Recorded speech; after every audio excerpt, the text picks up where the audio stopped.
আজি ভাৰত চৰকাৰৰ কেন্দ্ৰীয় মন্ত্ৰী পৰিষদৰ মাইক্ৰ স্মল এণ্ড মিডিয়াম এণ্টাৰপ্ৰাইজৰ মন্ত্ৰী শ্ৰী জিতন ৰাম মাঞ্জী আহি উপস্থিত হয় অসমত। তেখেতক গুৱাহাটী আন্তৰ্জাতিক বৰ্ধাৰ বিমানবন্দৰত আদৰণি জনাই নৰ্থ ইষ্ট ইণ্ডাষ্ট্ৰিয়েল ডেভেলপমেণ্ট কাউন্সিলৰ অধ্যক্ষ শৈলেন্দ্ৰ প্ৰতাপ সিঙে লগতে অসম ডিজিটেল মিডিয়া ইউনিয়নৰ ৰাজ্যিক সাধাৰণ সম্পাদক প্ৰশাসনিকৰ আব্দুল্লাহিল কাফিৰ লগতে বহুতো গণ্যমান্য ব্যক্তিয়ে ডিজিটেল মিডিয়াত কাম কৰা সকলো ভাৰতবৰ্ষৰ সাংবাদিকসকলৰ কাৰণে বিশেষ সুবিধা দিয়াৰ কাৰণে আবেদন জনাই কাফিয়ে লগতে কেৱল ডিজিটেল মিডিয়া সাংবাদিকসকলৰ স্বাৰ্থৰ কাৰণে আব্দুল্লাহিল কাফিয়ে বিগত দিনবোৰত বহু কাম কৰি গৈছে।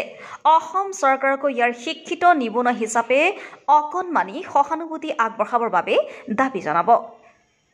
তেখেতে দুদিনীয়া অসম মেঘালয় ভ্ৰমণ কাৰ্যসূচীৰে আহি অসমত উপস্থিত হৈছে। তেখেত অসমৰ লগতে মেঘালয়ৰ বিভিন্ন পৰ্যটনস্থলীসমূহ পৰিভ্ৰমণ কৰিব আৰু তাৰ লগতে অসম আৰু মেঘালয়ত থকা উদ্যোগসমূহো পৰিদৰ্শন কৰিব।